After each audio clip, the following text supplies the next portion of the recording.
Good morning everyone. आज से जो हमारा ये चौथा मॉड्यूल है वो शुरू हो रहा है। चौथे मॉड्यूल का नाम जो है वो हमारा है एप्लीकेशन सिक्योरिटी। और इस मॉड्यूल में हम जो भी हमारे एप्लीकेशंस होते हैं हम उन पे बात करेंगे। जैसे कि आपने कोई भी वेबसाइट देखी होगी, वेबसाइट को हम विजिट करते हैं, ठीक है, या फिर मोबाइल एप्लीकेशन है, मोबाइल एप्लीकेशन को आप यूज करते हैं।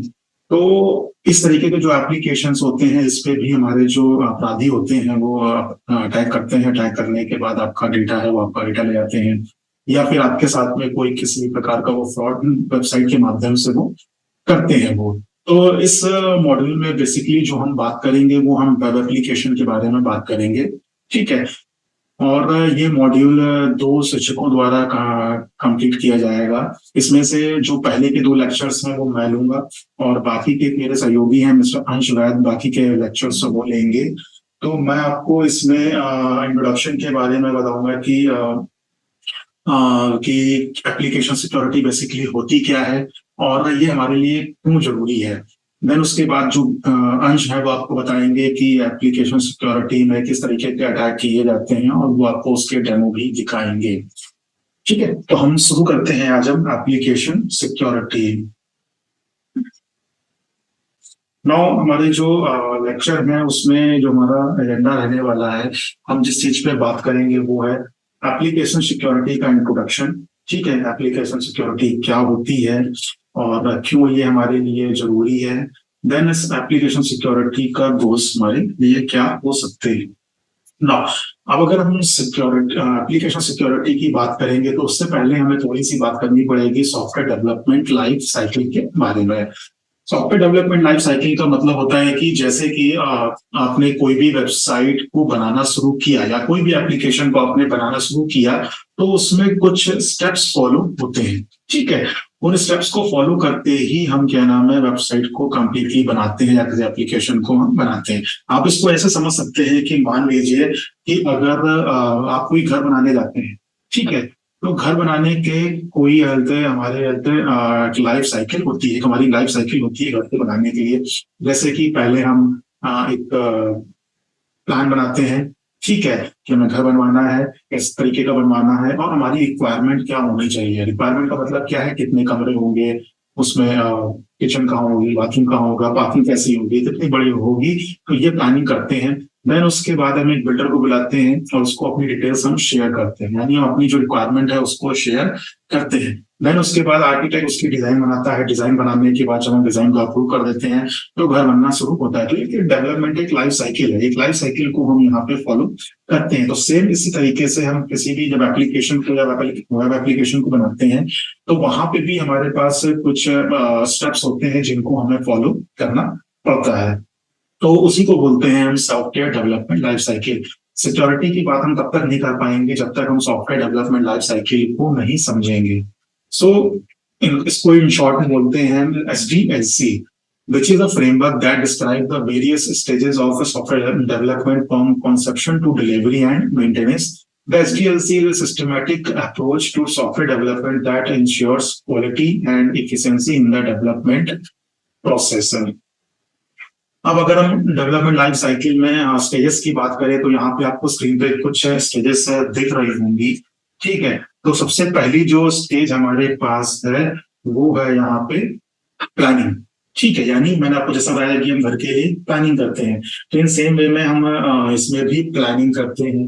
प्लानिंग करने के लिए जो भी हमारा क्लाइंट है जिससे हमें वेबसाइट जिसके लिए वेबसाइट हमें बनानी है, जैसे फॉर एग्जांपल मान लीजिए कि कोई कंपनी है ABC, ठीक है, और जो कि काम करती है किसमें, फॉर एग्जांपल उसे ऑनलाइन शॉपिंग के लिए कोई वेबसाइट बनानी है, ठीक है। तो जो भी हमारी कंपनी होगी जो सॉफ्टवेयर को बनाएगी, इस वेबसाइट को बनाएगी, वो पहले इन लोगों से मिलेगी और इनकी रिक्वायरमेंट लेगी कि इनकी रिक्वायरमेंट किस तरीके की है, ये एक्चुअली क्या चाहते हैं हमसे, ठीक है। तो ओवरऑल जो प्लानिंग होती है वो सबसे पहला स्टेप हमारा है कि जो भी वेबसाइट बननी है उसका उद्देश्य क्या है, मार्केट में वो कैसी दिखनी चाहिए, लोग उसको किस तरीके से यूज करेंगे, उन्हें कोई दिक्कत ना हो। तो ये सारी जो प्लानिंग है हमारी वो पहले फेज में यहाँ पे होती है। देन जब हम सारी इंफॉर्मेशन को गैदर कर लेते हैं यहाँ से, ठीक है, सारी इंफॉर्मेशन हमने गैदर कर ली और प्लानिंग हमारी कंप्लीट हो जाती है, देन उसके बाद हम एनालिसिस करते हैं कि होता क्या है कि मान लीजिए कि क्लाइंट है, क्लाइंट को तो कुछ मतलब उसको तो कुछ भी चाहिए, ठीक है। तो कई बार ऐसा होता है कि वो हमारे सामने ऐसी रिक्वायरमेंट रख देता है जो हमारे लिए संभव नहीं है कि उस ऑनलाइन वेबसाइट में बना पाए, या फिर उसकी हो सकता है कि जरूरत ना हो, ठीक है।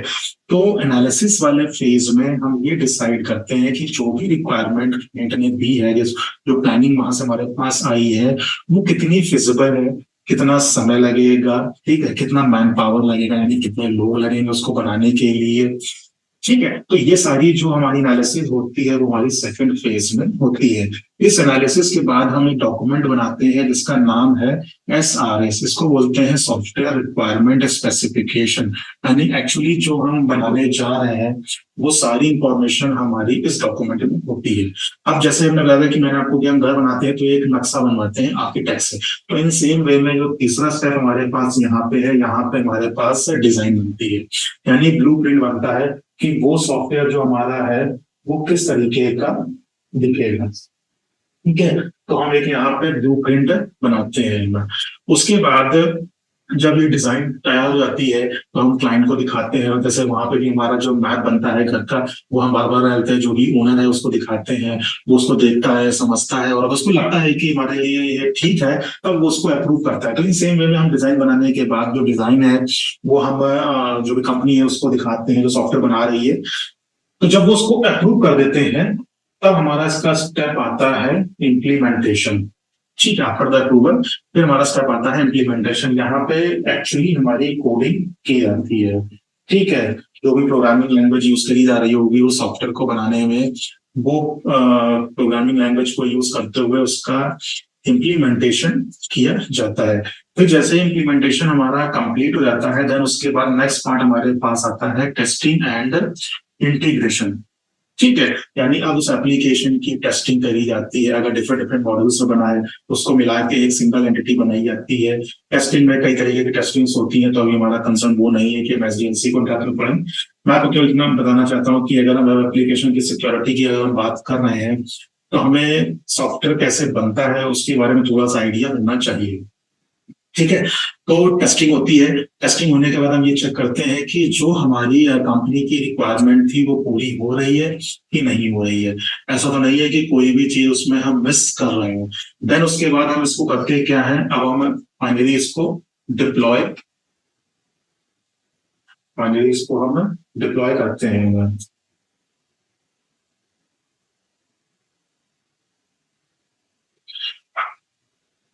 तो फाइनली इसको हम यहाँ पे डिप्लॉय करते हैं, ठीक है।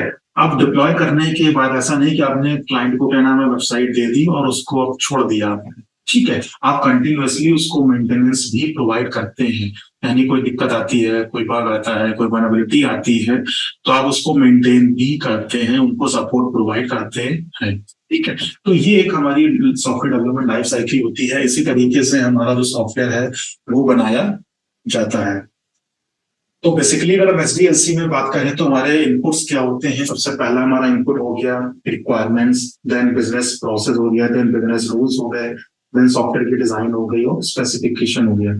तो यही सारे इनपुट्स हैं जो हम सब सॉफ्टवेयर डेवलपमेंट लाइफ साइकिल में देते हैं, और फाइनली हमें क्या मिलता है, डिलीवरेबल कोड मिलता है, यानी एक्चुअल जो प्रोडक्ट हमारा है वो हमको मिलता है, ठीक है। तो यानी बीच में हमारे पास यहाँ पे SDLC होता है, हम ये इनपुट देते हैं और यहाँ से हमको ये आउटपुट मिलता है ना।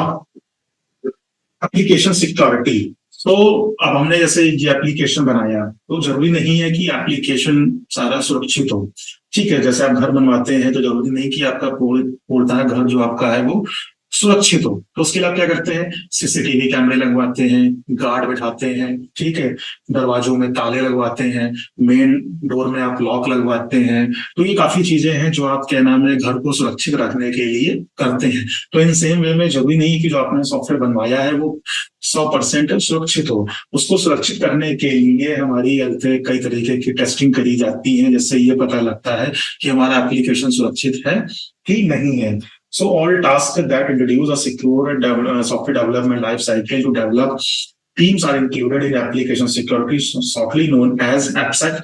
Its ultimate purpose is to improve security practices and as a result detect, repair, readily avoid security flaws in application. तो बेसिकली इसका मकसद क्या है कि जो भी हमने सॉफ्टवेयर बना के दिया है उसको टेस्ट करना, टेस्ट करने के बाद जो भी उसमें वल्नरेबिलिटी या कोई कमी निकलती है उस कमी को चेक करना, उस कमी को चेक करने के बाद उसको वहां से रिमूव करना।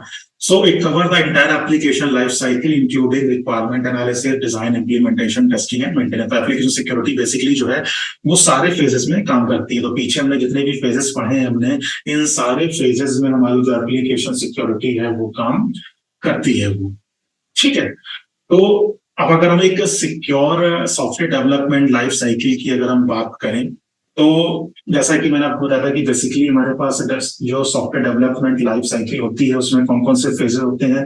रिक्वायरमेंट फेज हो गया, डिजाइन हो गया, डेवलपमेंट हो गया, टेस्टिंग हो गया, डिप्लॉयमेंट हो गया। कई जगह पे आप पढ़ेंगे तो बेसिकली आपको अलग अलग नाम सुनाई देंगे, बट हमारे पास जो बेसिकली 4-5 फेज होते हैं वही होते हैं कि रिक्वायरमेंट हो गई, देन डिजाइन हो गया, डेवलपमेंट हो गया, टेस्टिंग हो गई और डिप्लॉयमेंट हो गया, ठीक है। और किसी भी सॉफ्टवेयर डेवलपर के लिए बहुत जरूरी है कि वो सॉफ्टवेयर डेवलपमेंट लाइफ साइकिल के साथ साथ secure software development life cycle के बारे में भी पढ़े। एक इंडस्ट्री में अगर कोई सॉफ्टवेयर डेवलपर काम करता है, कोई फुल स्टैक डेवलपर काम करता है, तो ये उसकी भी जिम्मेदारी है कि वो डे फर्स्ट से सिक्योरिटी जो एस्पेक्ट्स हैं वो उसको साथ में लेके चले। ऐसा नहीं कि केवल बनने के बाद फिर उसकी टेस्टिंग कराई जाए, शुरुआत से ही उसकी सारी टेस्टिंग जो है वो होनी चाहिए, ठीक है। तो जब हम सॉफ्टवेयर डेवलपमेंट लाइफ साइकिल की बात करते हैं तो अगर हम सिक्योरिटी की बात करेंगे तो हम secure software development life cycle की भी बात करेंगे। तो secure software development life cycle में क्या क्या हो सकता है? Thread modelling and design review, static analysis, security testing and code review, security assessment and secure configuration, इसी को आप लोग बोलते हो समथिंग लाइक BLPT। देन उसके बाद रिस्क असेसमेंट। तो ये हमारे वो एस्पेक्ट्स हैं सिक्योरिटी के जो डेवलपमेंट लाइफ साइकिल में साथ ही साथ होने चाहिए। नाउ अगर हम पहले फेज की अब हम बात करें जो कि हमारा एक रिक्वायरमेंट फेज है, ठीक है। तो उस रिक्वायरमेंट फेज में सबसे पहला मैंने आपको क्या बताया था कि हम जो भी हमारा कंपनी है उससे जिसके लिए हम एप्लीकेशन को बना रहे हैं उससे हम इंफॉर्मेशन को गैदर करते हैं कि उसकी एक्चुअल रिक्वायरमेंट क्या है, ठीक है। और उस रिक्वायरमेंट के बेसिस पे हम एक डॉक्यूमेंट क्रिएट करते हैं जिसको कहा जाता है SRS डॉक्यूमेंट, और उसी के बेसिस पे फिर आगे की जो भी हमारी डेवलपमेंट लाइफ साइकिल है वो फॉलो होती है। तो अब हम यहाँ पे जो भी फेजेस हैं उसमें हम सिक्योरिटी की बात करेंगे कि कहाँ कहाँ पे किस तरीके की सिक्योरिटी हमारी होनी चाहिए। तो सबसे पहला फेज हमारा क्या है? Requirement of for a new features are collected from various stakeholders. It is important to identify any security consideration for a functional requirement being gathered for the new release। अब अगर हम security aspect की बात करें तो आप यहाँ पे एक छोटा सा एग्जांपल ले सकते हैं कि user needs the ability to verify their contact information before they are able to renew their membership.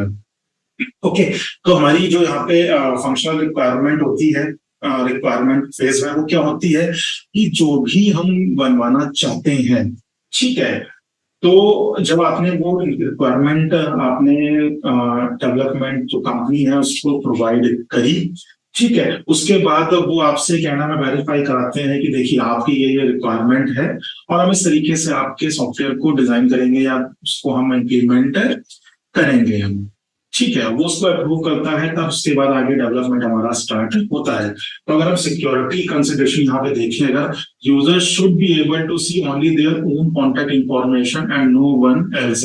तो यहाँ पे जो भी रिक्वायरमेंट इंफॉर्मेशन उसने दी है तो उसके कॉन्टैक्ट से रिलेटेड ही इंफॉर्मेशन उसको मतलब दिखनी चाहिए, उसके अलावा कोई भी इंफॉर्मेशन उसको नहीं दिखनी चाहिए।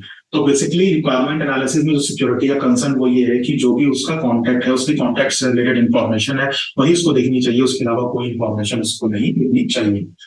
Now the second phase is design phase, यानी यहाँ पे हम एक्चुअली वो डिजाइन बनाते हैं, वो ब्लूप्रिंट बनाते हैं जिससे सॉफ्टवेयर जो भी हमारी कंपनी है उसको हेल्प मिलती है समझने में कि हमारा सॉफ्टवेयर जो है यानी वेब एप्लीकेशन जो है वो किस तरीके से दिखाई देगा।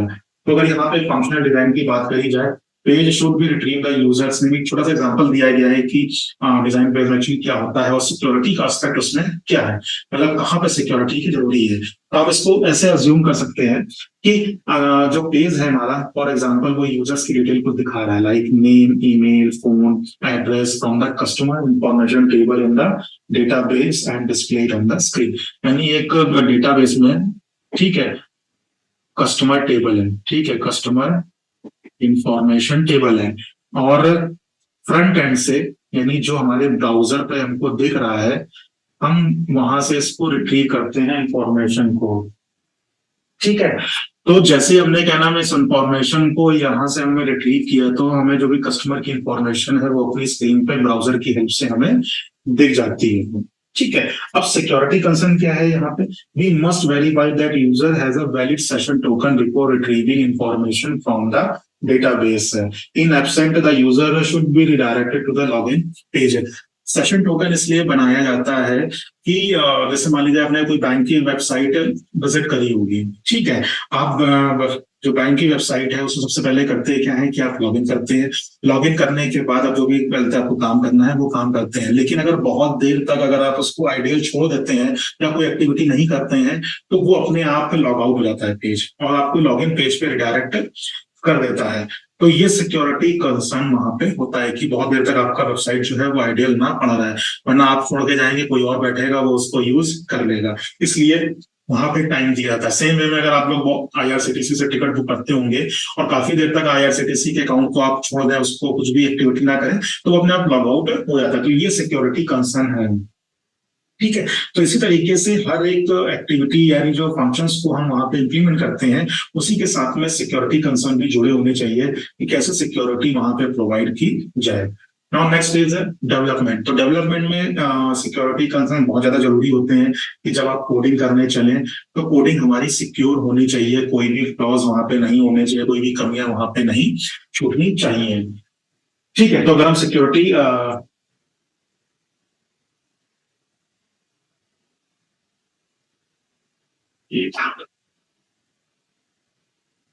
तो अगर हमें डेवलपमेंट में सिक्योरिटी गाइडलाइंस की बात करें तो सबसे पहला रीजन फॉर एग्जांपल क्या है, using parameterized read-only SQL queries to read data from the database and minimize chances that anyone can ever command these queries for a nefarious purpose। तो हमारी जो भी क्वेरीज आ रही हैं वो सारी रीड ओनली क्वेरीज होनी चाहिए, ठीक है, जिससे कि इन बिटवीन यानी फॉर एग्जांपल मान लीजिए कि ये सर्वर है जहां पे हमारा डेटाबेस है और ये फ्रंट एंड है जहां से आप ब्राउजर से उसको एक्सेस कर रहे हैं। अब यहाँ से कोई भी क्वेरी फायर हुई, अब बीच में अगर किसी ने man in the middle attack type का कुछ किया अगर, तो वो क्वेरीज को एडिट ना कर पाए, ठीक है। तो इसलिए यहाँ पे ये इंश्योर किया जाता है कि जो भी एसक्यूएल क्वेरीज हो वो रीड ओनली हो, ठीक है, उनका काम केवल डेटाबेस इंफॉर्मेशन रीड करके आपको दिखाना हो। Validating user inputs before processing data content in that. तो यहाँ से जो भी हमारा क्या नाम है इनपुट जा रहा है डेटाबेस में उसका वैलिडेशन बहुत जरूरी है कि उसमें किस तरीके की इंफॉर्मेशन जा रही है। अगर कोई मैलिशियस स्क्रिप्ट उसमें जा रही है तो डेफिनेटली उसको हमें ब्लॉक करना पड़ेगा। Sanitizing any data that's being send back out to the users from the database. अब अगर डेटाबेस से कोई डिटेल यूजर को दिखाई जा रही है तो उसका सैनिटाइजेशन भी बहुत जरूरी है। Checking open source libraries for vulnerability before using them. बहुत से लोग की आदत होती है कि वो ओपन सोर्स लाइब्रेरीज को यूज कर लेते हैं, ठीक है। तो इसलिए जो भी ओपन सोर्स लाइब्रेरीज हैं उनको यूज करने से पहले हमें ये चीज देखना पड़ता है कि उसमें कोई वल्नरेबिलिटीज पहले से मौजूद ना हो। Now next phase is verification. Now अगर वेरिफिकेशन अगर स्टेप पे बात करें तो वहां पे सिक्योरिटी के कंसर्न क्या हो सकते हैं, automatic test and that express the critical path of your application, automated execution of application unit that verify the correctness of the underlying application। तो मतलब जो भी ऑटोमेटेड एग्जीक्यूशन होना चाहिए वहां पे एप्लीकेशन पे, यानी टेस्टिंग उसकी ऑटोमेट होनी चाहिए जो टाइम टू टाइम आपको बताते रहे कि किस तरीके की वल्नरेबिलिटी वहां पे अवेलेबल है। Then automated deployment tools that dynamically swap an application secret to be used in a production environment। So these are the some steps which are actually implemented during the verification phase। Now next is maintenance and evaluation। Now the story doesn't end once the application is release. तो यानी आपने application पूरा बना दिया, आपके application बनने के बाद कहानी वहां तक खत्म नहीं होती है, यानी उसके बाद भी आपको सपोर्ट देना पड़ता है। अगर आपने सॉफ्टवेयर को इम्प्लीमेंट कर दिया है तो भी उसके बाद आपको उनको सपोर्ट देना पड़ता है कि अगर कोई वाइलेबिलिटी किसी अटैकर को वहां मिलती है तो उसको आप पैच करिए, ठीक है, यानी कोई बग मिलता है तो उसको वहां पे आप पैच करिए। In fact vulnerabilities that slip through the cracks may be found in the application long after it's been released। तो हो सकता है कि मतलब जो भी डेवलपर है उसने ध्यान ना दिया हो और उसके बाद कोई कमी छूट गई हो, तो उसको ठीक करना बहुत जरूरी है बाद में, ठीक है। तो बेसिकली जो हम यहाँ पे आपको बताना चाहते थे कि ये था कि किसी भी सॉफ्टवेयर को डेवलपमेंट के लिए जो एक लाइफ साइकिल फॉलो करी जाती है, जिसको हम कहते हैं सॉफ्टवेयर डेवलपमेंट लाइफ साइकिल। तो सिक्योरिटी के जो कंसर्न है, साइबर सिक्योरिटी के जो कंसर्न है, वो हमारे डे फर्स्ट से होने चाहिए जब से हमारा सॉफ्टवेयर का डेवलपमेंट स्टार्ट होता है। ऐसा नहीं कि सॉफ्टवेयर हमने बना के छोड़ दिया, बाद में हमने ये सोचा कि बीएपी की टीम जो है उसकी पेन टेस्टिंग कर देगी और जो कमियां मिलेंगी उसको हम ठीक कर देंगे, ठीक है। यानी एक बेस्ट प्रैक्टिस कही जाती है कि सॉफ्टवेयर डेवलपमेंट जब हमारा स्टार्ट होता है तभी से सिक्योरिटी कंसर्न वहां पे इंप्लीमेंट होने चाहिए। Now why application security is so important. तो अब तक आपको पता लग गया होगा कि एप्लीकेशन सिक्योरिटी क्यों इंपॉर्टेंट है। डेली आप न्यूज पेपर पढ़ते हैं, कोई आर्टिकल देखते हैं, किसी वेबसाइट पर अटैक हुआ जहां से डेटा कॉम्प्रोमाइज हो गया, ठीक, या फिर आपके साथ कुछ फ्रॉड हो गया। Today's applications are frequently available over multiple networks and connected to the cloud. They are more vulnerable to security attacks and breaches. So basically आजकल बहुत सारे जो वेब एप्लीकेशन है वो क्लाउड पे अवेलेबल है, ठीक है, और आपका सारा जो डेटा है वो क्लाउड पे अवेलेबल है और वो सिक्योरिटी अटैक और ब्रीच के लिए बहुत ज्यादा वल्नरेबल है। Now, the faster and earlier you can detect and resolve security concern in the software development process, the safer your company will be। तो जितनी जल्दी आप क्या नाम है वल्नरेबिलिटी को आइडेंटिफाई कर पाएंगे और उसको ठीक कर पाएंगे, वो आपकी कंपनी के लिए बहुत अच्छा होता है। Because everyone makes mistake, the trick is to identify them as soon as possible. क्योंकि गलती सबसे होती है, ऐसा नहीं कि कोई भी गलती 100% सिक्योर वेबसाइट बनाता है, गलतियां सबसे होती हैं, लेकिन तरीका यही है कि उसको एज सुन एज पॉसिबल आप आइडेंटिफाई करिए अगर वहां पे कोई कमी है। And attack on your app can be absolutely devastating। For example, experts say the hacker inside your app could steal login detail, password, email content, and financial details। When the breach is released, your customer won't blame the hacker, your customer will blame you, and it could take you years to recover। तो obvious सी बात है कि जब भी कोई website पर attack होता है तो लोगों को हैकर से मतलब नहीं होता है, वो जस्ट इस पे अटैक करते हैं कंपनीज पे कि आपने हमारा डेटा सुरक्षित तरीके से नहीं रखा, आपकी वजह से डेटा मेरा कॉम्प्रोमाइज हुआ है, ठीक है। तो ये कंपनी की जिम्मेदारी है कि उसका जो एप्लीकेशन है, यानी वहां पे जो भी डेटा रखा हुआ है वो सारा सुरक्षित हो। नाउ अब कुछ अगर हम फैक्ट्स की बात करें, 91% of the website detected with critical vulnerabilities tested by Windows guard web had SQL injection vulnerability. तो जितनी भी वेबसाइट्स हैं उसमें से 91% वेबसाइट ऐसी हैं जिसमें क्रिटिकल वल्नरेबिलिटी मिलती है, ठीक है। और उसमें भी कौन सी होती है हमारी एसक्यूएल इंजेक्शन। तो एसक्यूएल इंजेक्शन हो गया या क्रॉस साइट स्क्रिप्टिंग अटैक हो गया, ये भी आप आगे लेक्चर्स में पढ़ाएंगे कि इन वल्नरेबिलिटीज क्या होती हैं और ये कैसे अटैक परफॉर्म किए जाते हैं। Then 97% detected with high vulnerabilities were prone to cross-site scripting attack। 97% जो वेबसाइट्स हैं उनमें हाई vulnerability अवेलेबल है, ठीक है। Then SQL injection and sensitive information leakage by web application breach have increased significantly। तो बेसिकली जो हमारी दो vulnerability है, SQL injection and sensitive information leakage, जो वेब एप्लीकेशन में होती है, ये इनका जो काउंट है वो बहुत तेजी से बढ़ रहा है। Now, website security is growing concern in today's digital landscape, as evidenced by recent statistics. According to a report by DWG, 50K websites are hacked daily, and there is an attack on a website every 39 seconds। यानी अगर हम daily बात करें तो approximately 50,000 website daily hack करी जाती हैं, यानी हर 39 सेकंड में एक इस तरीके का अटैक होता है। 18% of websites are found to contain critical severity threats and 4.1 million websites contain malware at any given time। ठीक है, तो malware के बारे में आप लास्ट मॉड्यूल में पढ़ चुके होंगे, सेकंड मॉड्यूल में, कि malwares क्या होते हैं, ठीक है। तो ये कुछ कंडीशन है हमारे वेब एप्लीकेशंस की, और इनमें सबसे बड़ा जो इश्यू है वो यही है कि हम लोग एक सिक्योरिटी की जो प्रैक्टिस है उसको फॉलो नहीं करते हैं। नो कुछ मैं आपको टर्म्स आपके साथ में डिस्कस करना चाहूंगा जो आप काफी सुनेंगे इस मॉड्यूल में। तो सबसे पहला जो टर्म है वो है सर्वर एंड क्लाइंट।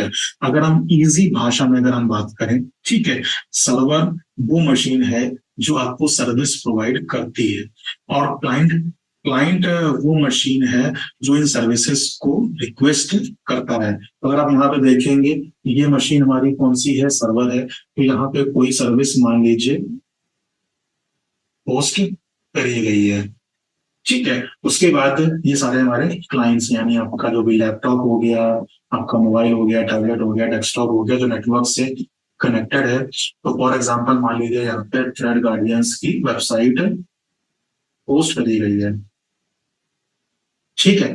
अब उसके बाद आप अपने वहां से बैठ के उसको एक्सेस करना चाहते हैं। आपने क्या किया कि अपने ब्राउजर में आपने, ठीक है, क्या लिखा, www.threadguardians.com आपने ये लिखा। यानी ये जो मशीन है ये रिक्वेस्ट कर रही है सर्वर से, इसके लिए, threadguardian.com के लिए। तो सर्वर क्या करेगा, इस रिक्वेस्ट को चेक करेगा। अगर उसको वो जेन्युइन लगेगी तो वो रिस्पॉन्स में वेबसाइट का एक्सेस या इंफॉर्मेशन जो है वो प्रोवाइड कर देगा। तो सर्वर क्या है, जो सर्विसेज प्रोवाइड करता है, ठीक है। और क्लाइंट क्या है, जो सर्विसेज को रिक्वेस्ट करता है।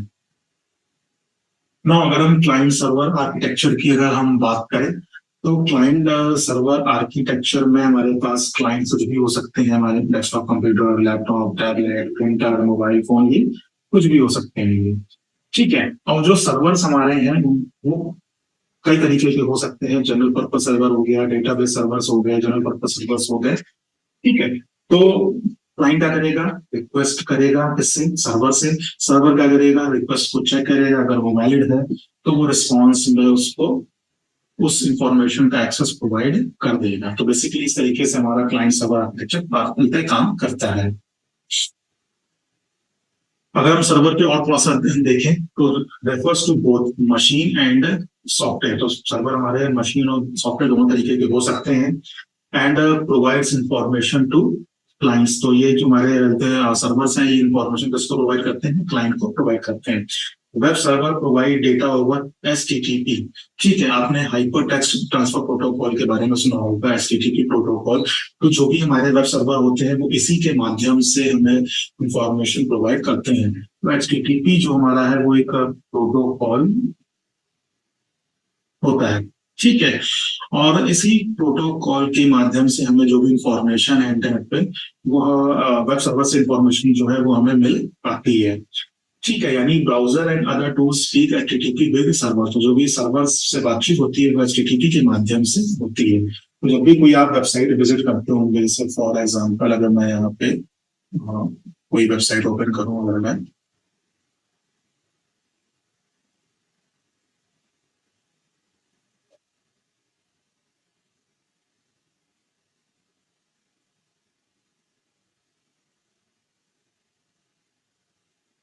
फॉर एग्जांपल मैं लिखा www.guardians.com, ओके।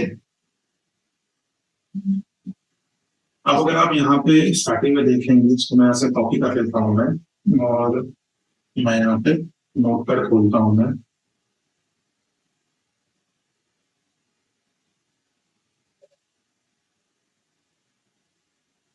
ठीक है। मैं यहाँ पे इसको पेस्ट करता हूँ। तो आपको स्टार्टिंग में क्या दिखेगा यहाँ पे, https:// दो बार, उसके बाद हमारा वो यूआरएल है। तो ये जो http है हमारा, यही वो प्रोटोकॉल है जो इस्तेमाल होता है हमारा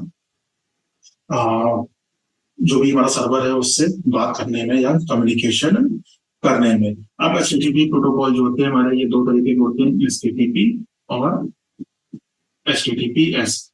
एस का मतलब होता है यहाँ पे सिक्योर सॉकेट लेयर, ठीक है। तो जो भी डेटा हमारा एचटीटीपीएस के थ्रू जाता है वो सारा डेटा हमारा एन्क्रिप्टेड फॉर्म में जाता है। यानी जो भी कम्युनिकेशन होगा क्लाइंट और सर्वर के बीच में, अगर वहां पे एचटीटीपी एस यूज किया जा रहा है, तो यानी जो भी डेटा इनके बीच में एक्सचेंज हो रहा है, इंफॉर्मेशन एक्सचेंज हो रही है, वो सारी इंक्रिप्टेड होगी। एन्क्रिप्शन डिक्रिप्शन क्या होता है ये आपने लास्ट मॉड्यूल में पढ़ लिया होगा। ठीक है, सबने लेक्चर लिए होंगे उसमें तो आपको समझाया गया होगा उसमें। तो एचटीटीपी और एचटीटीपीएस में इतना ही डिफरेंस है। तो जितनी भी आप बैंक की वेबसाइट देखेंगे, आप पेमेंट गेटवे वाली वेबसाइट देखेंगे जहां से आप पेमेंट करते हैं, तो उसमें देखेंगे तो वहां पे छोटा सा एक पैडलॉक बना होता है। ठीक है, पैडलॉक यानी कि छोटा सा ताला बना होता है। इसका मतलब होता है कनेक्शन इज सिक्योर। ठीक है, तो ये तभी लिख के आएगा जब आप HTTPS प्रोटोकॉल यूज कर रहे होंगे। अब आप जैसे ये देख लेंगे जो हम लोगों ने आपको ये वनरेबल सर्विस प्रोवाइड करी है, तो यहाँ पे लेके आ रहा है not secure, your connection to this site is not secure. इसका अगर हम यूआरएल कॉपी करेंगे अगर हम यहाँ पे और इसको चेक करते हैं, तो यहाँ पे मैं पेस्ट कर लेता हूँ मैं इसको। तो देखिए नीचे वाले में क्या लिखे आ रहा है HTTP और ऊपर वाले में क्या था HTTPS। ठीक है, तो ये डिफरेंस है इन दोनों में। तो जब भी कोई आपके पास मान लीजिए कोई वेबसाइट आती है और आपको वेबसाइट पे कोई भी इंफॉर्मेशन अपनी शेयर करनी है, तो इस तरीके से आप वेबसाइट पे चेक कर सकते हैं कि वो वेबसाइट हमारी सिक्योर है कि नहीं है। अगर वहां पे HTTP लगा हुआ है, कोई भी वो ताला नहीं बना हुआ है, पैडलॉक नहीं बना हुआ है, तो उस वेबसाइट पे विजिट ना करिए, उस पर कोई भी अपनी इंफॉर्मेशन ना डालिए। लेकिन अगर वहां पे ताला बना हुआ है और वहां पे सिक्योर लिख के आ रहा है, तो आप उस वेबसाइट को विजिट कर सकते हैं। now अगर हम क्लाइंट की बात करें, तो क्लाइंट इज ऑल्सो डिवाइस और machine anything that can make HTTP request. वैसे कोई भी डिवाइस जो एचटीटीपी रिक्वेस्ट को दे सकते हैं। यूजुअली वेब ब्राउजर, तो बेसिकली हम वेब ब्राउजर का ही यूज करते हैं सर्वर से कम्युनिकेशन करने के लिए, लेकिन ऐसा नहीं है। कुछ और भी एप्लीकेशन जैसे नेटकैट हो गया, कर्ल हो गया, डब्ल्यू गेट हो गया, इनका भी हम यूज कर सकते हैं सर्वर से कम्युनिकेशन करने के लिए या फिर एचटीटीपी रिक्वेस्ट को जनरेट करने के लिए। ठीक है, तो अगर आप ये देखना चाहें कि किस तरीके से काम करते हैं, तो हम देखते हैं कि ये किस तरीके से काम करेंगे। तो ये हमारी वल्नरेबल मशीन हो गई। ठीक है, अब हम जो आपको साइबर रेंज प्रोवाइड किया जा रहा है उसको यहाँ पे ओपन करेंगे हम।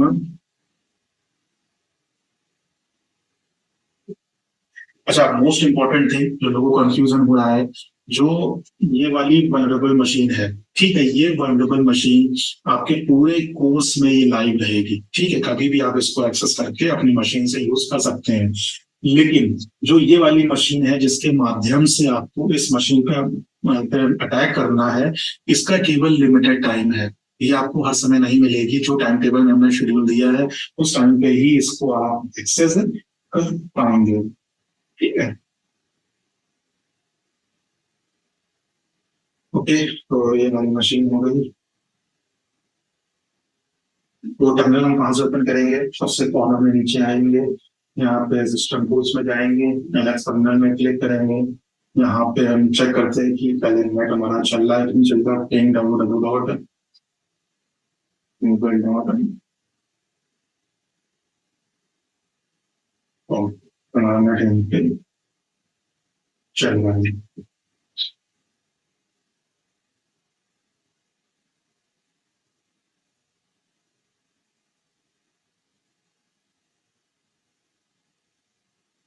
ठीक है, तो हमारे जो कमांड्स थे वो क्या थे, क्या क्या यूज करना है? सबसे पहले हमको नेटपैड देखना है। तो बेसिकली नेटपैड हमारा क्या होता है?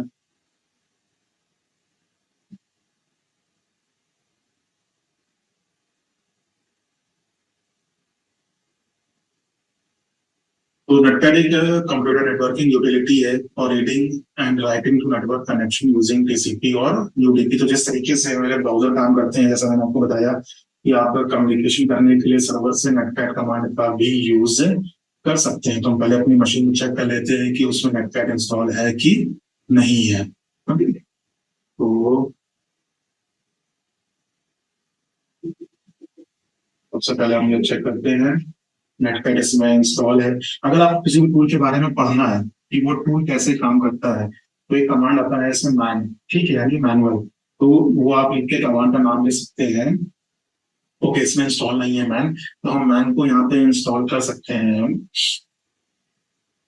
ठीक है, तो मैन जो कमांड है वो हमारा यूज किया जाता है ये देखने के लिए कि जो भी हमारे कमांड्स हैं उनकी इंफॉर्मेशन के बारे में या किस तरीके से वो यूज किए जाते हैं। तो हम लिखते हैं एनसी डब्ल्यू डब्ल्यू डॉट ये अपनी वाली साइड यूज कर लेते हैं, मंजुमा Shankar range guardians dot com।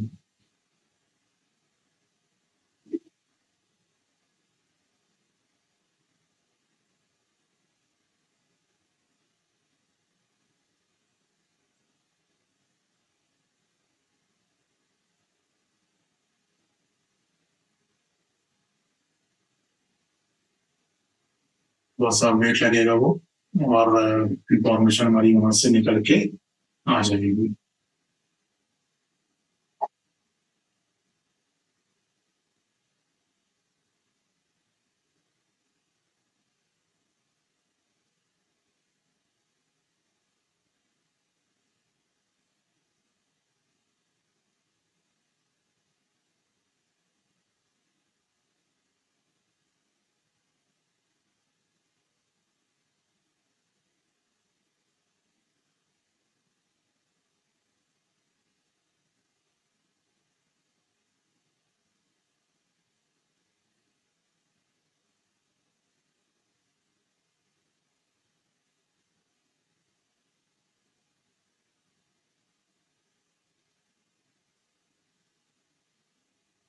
ठीक है, अब देखेंगे यहाँ पे हमारे पास कुछ इंफॉर्मेशन निकल के आई है।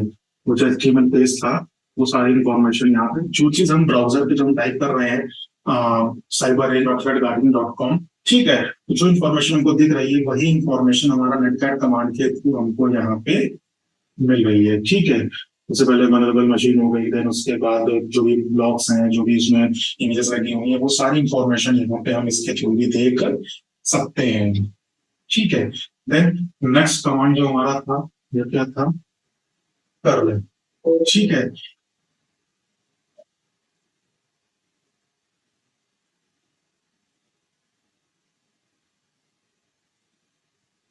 वो नेक्स्ट कमांड हमारा है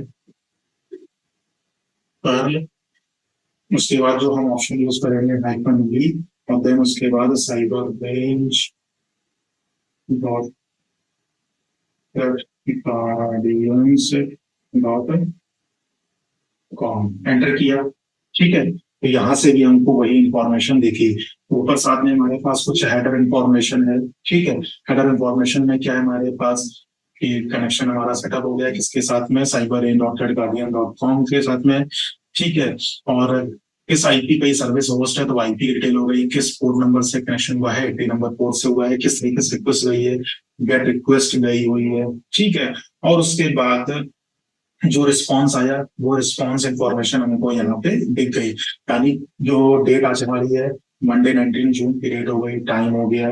उसके बाद जो एचटीटीपी रिक्वेस्ट आई है, उसका कोड क्या है, 200 कोड का मतलब होता है कि सक्सेसफुल, यानी हम सक्सेसफुल इंफॉर्मेशन मिल गई है। सर्वर जो है हमारा अपाचे का सर्वर है, वो उनको मशीन पे रन कर रहा है, और बाकी जो पेज की इंफॉर्मेशन थी वो सारी इंफॉर्मेशन मिल गई।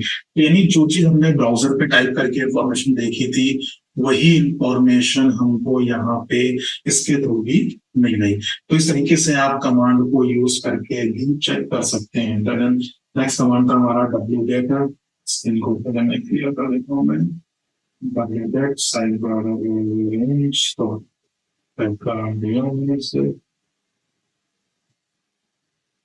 ठीक है, तो अगर आपको कोई भी पेज डाउनलोड करना है, यानी इंफॉर्मेशन डाउनलोड करनी है, तो उसके लिए डब्ल्यू गेट हम यहाँ पे यूज करते हैं। तो जैसा देखेंगे आपने कि यहाँ पे एक पेज डाउनलोड हो गया है, index.html करके। हम चेक कर लेते हैं वो कहाँ पे पड़ा हुआ है, फॉर्म के अंदर पड़ा हुआ है। तो वो यहाँ पे आते हैं, तो में देखते हैं कि ये पेज हमारा डाउनलोड हो गया। ठीक है, इसको ओपन विथ फायरफॉक्स करेंगे तो ये पेज हमारा ओपन हो गया। ठीक है, यानी ये डिफरेंट डिफरेंट कमांड्स हैं जिनकी हेल्प से आप सर्वर के साथ में कम्युनिकेट कर सकते हैं। तो केवल ब्राउजर ही ये तरीका नहीं है, कर्ल हो गया, नेटकैट हो गया, डब्ल्यू गेट हो गए, इन कमांड की हेल्प से भी आप सर्वर से कम्युनिकेशन कर सकते हैं, वहां से इंफॉर्मेशन को रिक्वेस्ट कर सकते हैं। ठीक है, और बहुत डेप्थ में हम आपको नेटकैट यूआरएल के बारे में नहीं बता सकते हैं। बस तरीका है, जस्ट आप गूगल पे जाके आप इनके बारे में और इन्फॉर्मेशन ढूंढ सकते हैं। जैसे मुझे कर्ल के बारे में अगर पढ़ना है, तो कर्ल कमांड के बारे में हम पढ़ सकते हैं।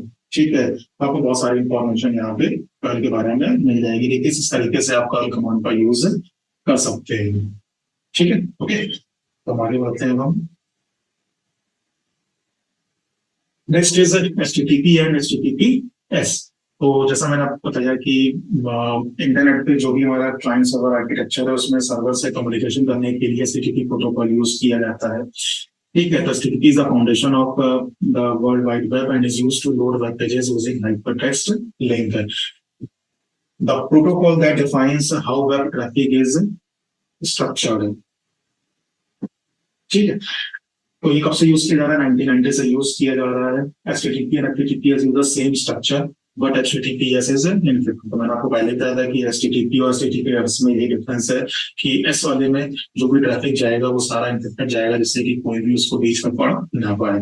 ओके, नाउ अगर हम रिक्वेस्ट की बात करें तो कुछ मेथड्स हमारे होते हैं। ठीक है, रिक्वेस्ट में किस तरीके से रिक्वेस्ट हमारी जा रही है, जैसे गेट मेथड हो गया, पोस्ट हो गया, पुट हो गया, पैच हो गया, डिलीट हो गया, ऐड हो गया, ऑप्शंस हो गया। तो ये हमारे मेथड्स है जो रिक्वेस्ट में यूज किए जाते हैं। तो अगर हम रिक्वेस्ट की बात करें तो गेट रिक्वेस्ट हमारी हो गई। The get method is used to retrieve information from the given server. तो जो भी हमारा सर्वर है उससे इंफॉर्मेशन को रिट्रीव करने के लिए जो मेथड हमारा यूज किया जाता है वो हमारा गेट मेथड है। ठीक है, request using get method only retrieve data and should have no other affect on the data. वो केवल इंफॉर्मेशन को दिखाने के लिए है, रिट्रीव करने के लिए है, उसका कोई और अफेक्ट डेटा पे नहीं होता है। Then header same as get but transfer the status line and header section only. ठीक है, तो बाकी तरीका उसका सब सेम है गेट के तरीके, लेकिन यहाँ पे हमारा स्टेटस लाइन भी मिलती है और हेडर सेक्शन भी मिलता है। ठीक है, तो हेडर जैसा मैंने आपको दिखाया था अभी है उसमें कि हेडर इंफॉर्मेशन क्या होती है। जब हमने यहाँ पे अभी तो चलाया था हमने,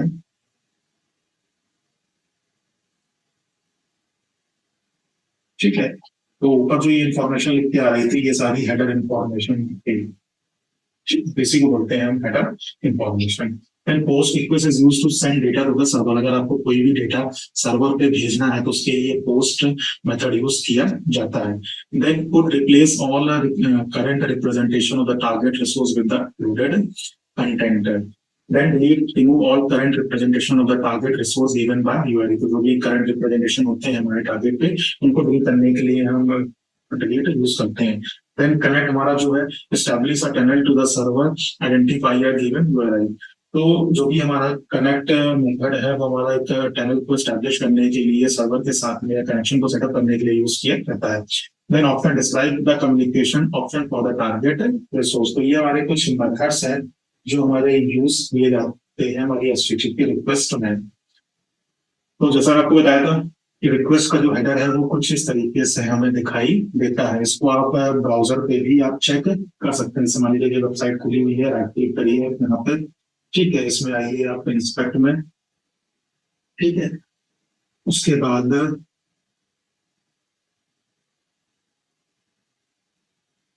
वो रिफ्रेश करते हैं।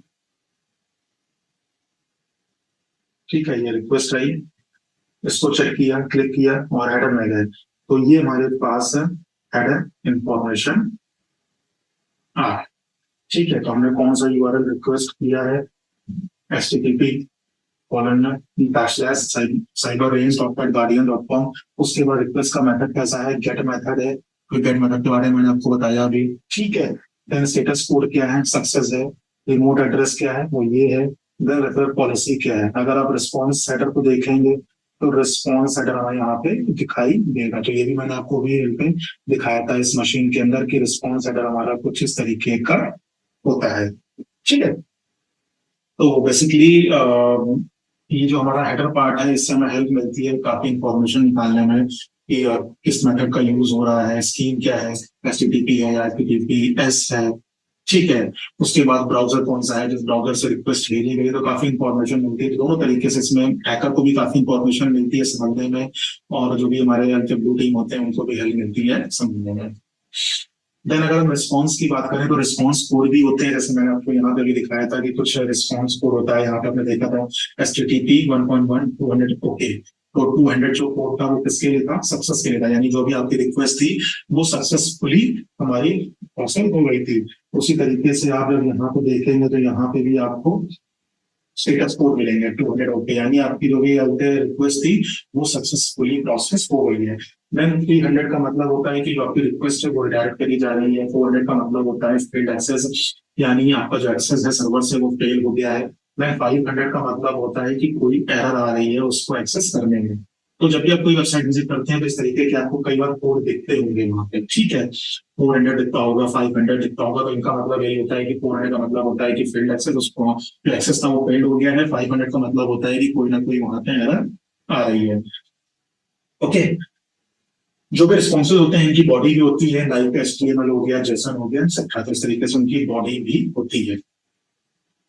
तो रिस्पॉन्स अगर आप देखेंगे तो आपको रिस्पॉन्स कुछ इस तरीके का दिखाई देगा, और मैंने आपको लाइव दिखा भी दिया, आपको मैंने ब्राउजर पे भी दिखाया और कर्ल कमांड के थ्रू भी आपको दिखाया कि रिस्पॉन्स किस तरीके से दिखाई देता है। तो डेट क्या थी, स्टेटस क्या है, टोटल, यानी इसका मतलब है सक्सेस है। ठीक है। तो ये रिस्पॉन्स का हमारा फॉर्मेट होता है। Now, types of application security. Application security features include authentication, authorization, encryption, logging, and application security testing. तो अगर एप्लीकेशन सिक्योरिटी के टाइप्स की बात करें तो उसमें ऑथेंटिकेशन हो गया, ऑथराइजेशन हो गया, इंक्रिप्शन हो गया, लॉगिंग हो गई, एंड एप्लीकेशन सिक्योरिटी टेस्टिंग हो गई. Now, developers can also utilize a code to reduce application security issues. तो जब हम क्या नाम है डेवलपर्स हैं, तो मैंने आपको बताया कि अगर वो कोडिंग करते हैं तो कोडिंग करते समय अगर सिक्योरिटी कंसर्न जो भी है उनको लेके चलते हैं अगर, तो बाकी का काम हमारा आसान काफी हो जाता है. अब ऑथेंटिकेशन की अगर हम बात करें, when software developer build a procedure into an application to ensure that only authorized user can gain access to it. यानी जो भी वेब एप्लीकेशन है उसको ऑथराइज्ड यूजर ही यूज कर पाए, उसके अलावा कोई और यूज ना कर पाए, इसी को बोलते हैं हम authentication. Authentication procedure ensures that a user is who they say they are. This can be accomplished by requiring the user to provide a username and password when logging into an application. तो जब भी आप किसी भी web application में log in करते हैं, जैसे मान लीजिए कि मैं अगर यहाँ पे जीमेल आईडी खुलता हूँ, ठीक है, अगर आप जीमेल अकाउंट खुलते हैं,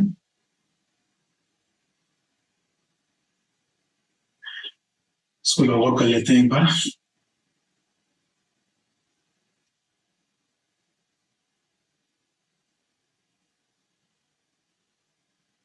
ठीक है, फिर हम यहाँ पे क्लिक करते हैं use another account. Email ID और फोन मांग रहा है, तो इसका मतलब ये है कि मुझे यहाँ पे एक यूजर नेम डालना है. ठीक है, इसके बाद ये पासवर्ड मांगेगा. आप लोग ऐसे आईफा सेट का प्लेटफॉर्म भी यूज कर रहे हैं आपको. ठीक है, तो यहाँ पे भी यूजर नेम और वो पासवर्ड मांगता है. तो ये क्यों दिया गया है? ऑथेंटिकेशन के लिए दिया गया है, यानी जितने भी रजिस्टर्ड यूजर हैं केवल वही इस एप्लीकेशन को यूज कर पाए, उसके अलावा कोई और इसको यूज ना कर पाए.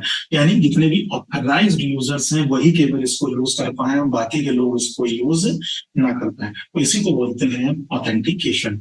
Multi factor authentication requires more than one form of authentication. तो आपने मल्टी फैक्टर ऑथेंटिकेशन भी देखा होगा, कई लोगों ने जीमेल आईडी जब लॉगिन करी होगी तो आपके फोन पे ओटीपी आती है, या बैंक एप्लीकेशन आप जब लॉगिन करते हैं तो एक ओटीपी आती है. तो इसी को बोलते हैं मल्टी स्टेप ऑथेंटिकेशन.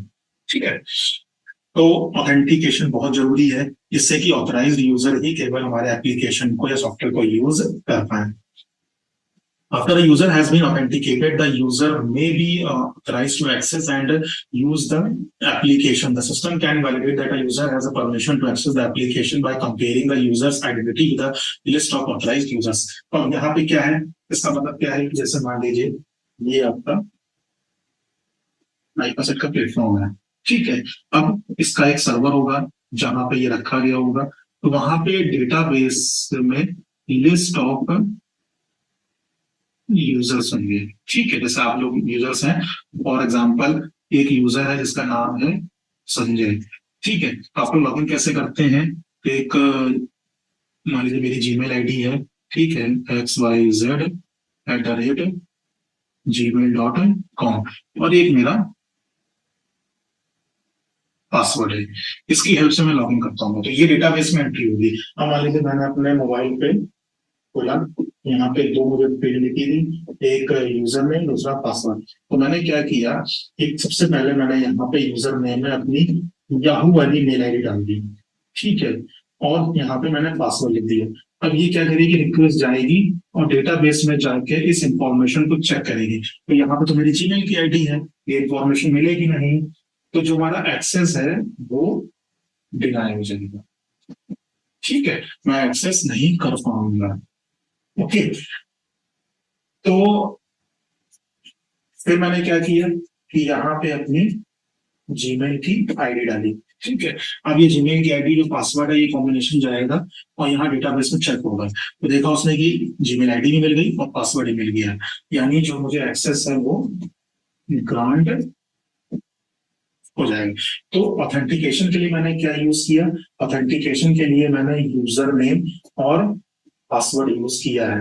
ठीक है, तो ये ऑथेंटिकेशन मेथड है जो मैंने यहाँ पे यूज किया है। और ऑथराइजेशन कैसे हुआ, जब मैंने क्रेडेंशियल डाले वो क्रेडेंशियल यहाँ पे मैच हुई और मैच होने के बाद मुझे उसका एक्सेस मिल गया, इसको बोलते हैं ऑथराइजेशन। ऑथराइजेशन कब होगा, जब हम उस यूजर को अलाउ करेंगे उस एप्लीकेशन को एक्सेस करने के लिए। ठीक है, नेक्स्ट इज इंक्रिप्शन। इंक्रिप्शन के बारे में आपको पता ही होगा क्योंकि लास्ट मॉड्यूल में आप इंक्रिप्शन के बारे में पढ़ चुके होंगे।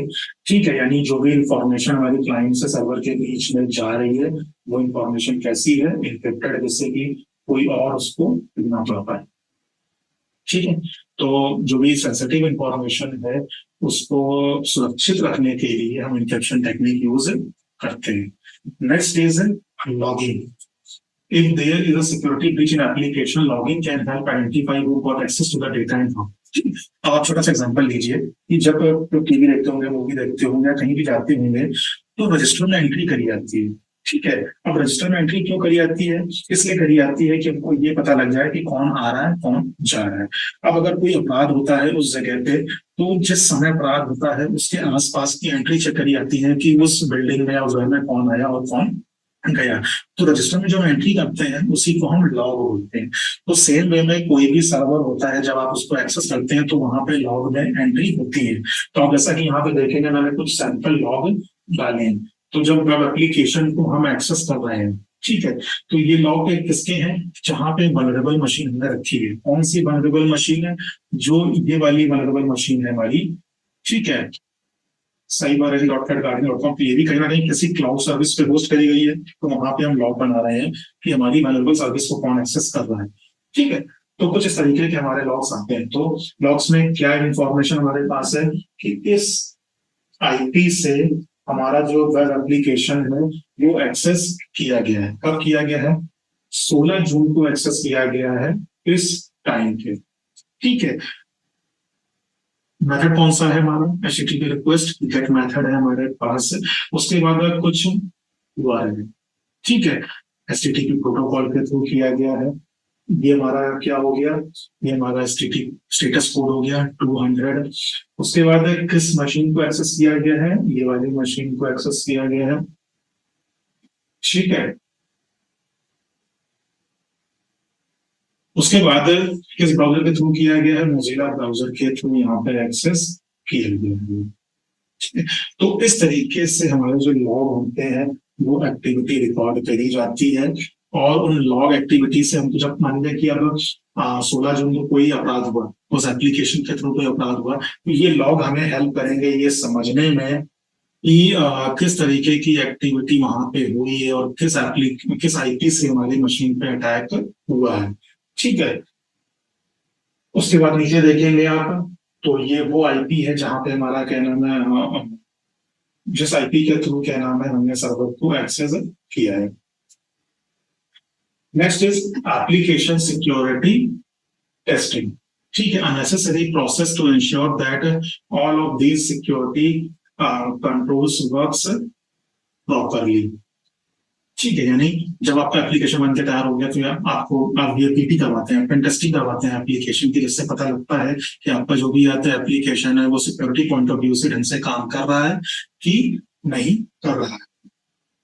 ठीक है, तो ये था हमारा पहला लेक्चर एप्लीकेशन सिक्योरिटी के बारे में, जिसमें हमने सॉफ्टवेयर डेवलपमेंट लाइफ साइकिल को पढ़ा, हमने secure software development life cycle को पढ़ा, हमने एचटीटीपी को समझा, एचटीटीपीएस को समझा, हमने क्लाइंट को समझा और सर्वर को समझा, हमने टाइप्स ऑफ एप्लीकेशन सिक्योरिटी देखी, क्या क्या तरीके हो सकते हैं सिक्योरिटी इम्प्लीमेंट करने के लिए। अब हम अगले लेक्चर में बात करेंगे हम कि कितने तरीके की हमारी टेस्टिंग होती है। ठीक है, और फिर हम उसमें आगे बात करेंगे कि जो टेस्टिंग हमारी होती है वो किस तरीके से होती है और उन टेस्टिंग में किस तरीके से हमारे जो स्टेप्स हैं वो फॉलो किए जाते हैं। और जो हमारे सहयोगी हैं वो आपको आगे फिर बताएंगे उसमें कि जो भी हमारे अटैक्स किए जाते हैं वो किस तरीके से अटैक किए जाते हैं और कैसे सुरक्षित किया जाएगा। तो आज के लिए हम लेक्चर को यहीं पे रोकते हैं। आप सभी का धन्यवाद। Thank you so much.